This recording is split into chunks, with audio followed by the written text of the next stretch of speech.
Hello friend, welcome to my YouTube channel Saptrang Jeevan Ke. प्रणाम आप सभी को। कैसे हैं आप सभी?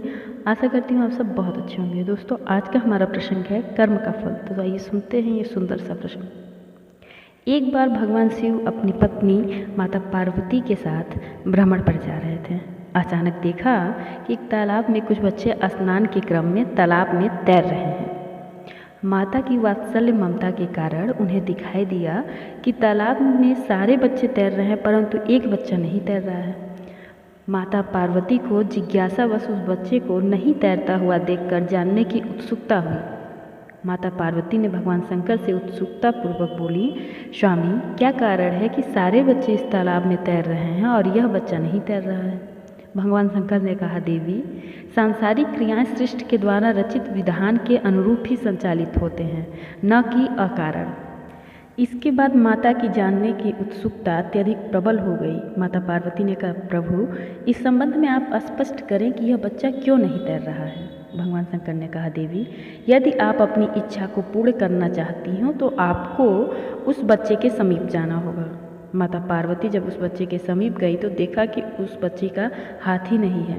माता ने अपने वात्सल्य स्वरूप के कारण भगवान शंकर से कहा, प्रभु, आप अपनी शक्ति से इस बच्चे को हाथ दे दीजिए ताकि अन्य बच्चों की भांति खुशीपूर्वक यह भी तैर सके। भगवान शंकर ने कहा, देवी, सृष्टि द्वारा रचित विधानों के विपरीत जाना कतई उचित प्रतीत नहीं होती है। इस पर माता ने पुनः कहा, प्रभु, मेरी बात को मान लीजिए ना।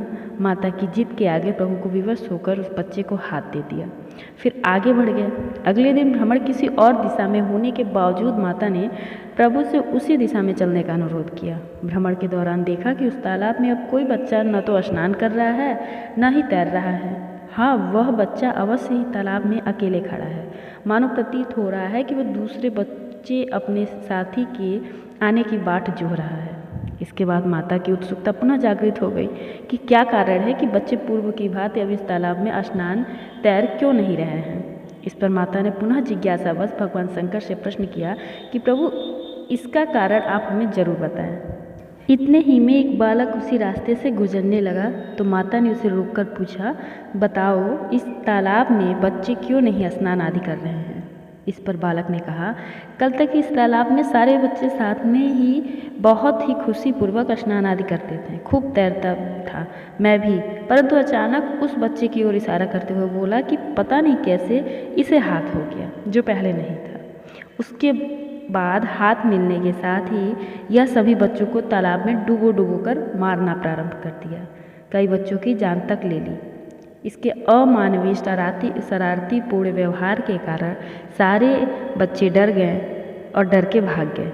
इतना सुनते ही माता पार्वती पश्चाताप पूर्ण भाव से डूब गईं और अपराध बोध से ग्रसित होकर भगवान शंकर से क्षमा याचना करने लगी। तत्पश्चात बोली, प्रभु, मेरी वजह से इस प्रकार की घटना घटित हो गई। वैसे तो मैंने अक्षम्य अपराध अवश्य किया है, परंतु मेरा भाव निसंकोच, निश्चल एवं पवित्र भी था। भगवान शंकर ने कहा, देवी, मैंने पूर्व में ही इस संबंध में आपको तत्संबंधी जानकारी देते हुए बताया था कि सृष्टि द्वारा रचित विधानों के द्वारा ही संसार का संचालन लगातार किया जा रहा है और किया जाता रहेगा। इसमें हस्तक्षेप का मेरा विचार कतई नहीं था, परंतु आपकी जिद के आगे विवश होकर आपके कहने पर उस लड़के को हाथ दे दिया। परिणाम तो आपके सामने है। कहने का तात्पर्य स्पष्ट है कि मनुष्य को अपने कर्मों का फल अवश्य भोगना पड़ता है। उस बालक का हाथ न होना अकारण नहीं था, वह बालक के कर्म की वजह से ही हाथ नहीं था। हाँ, हाथ देने के बाद पुनः उसके कर्म का परिणाम सामने दिखने लगा। तो दोस्तों, आशा करती हूँ ये सुंदर सा प्रसंग आप कमेंट सेक्शन में कमेंट करके जरूर बताएं कि आपको ये कहानी कैसी लगी। Thank you for watching my video on my YouTube channel. Keep smiling, please like share subscribe my channel. मेरी और भी ऐसी वीडियोज़ के लिए बने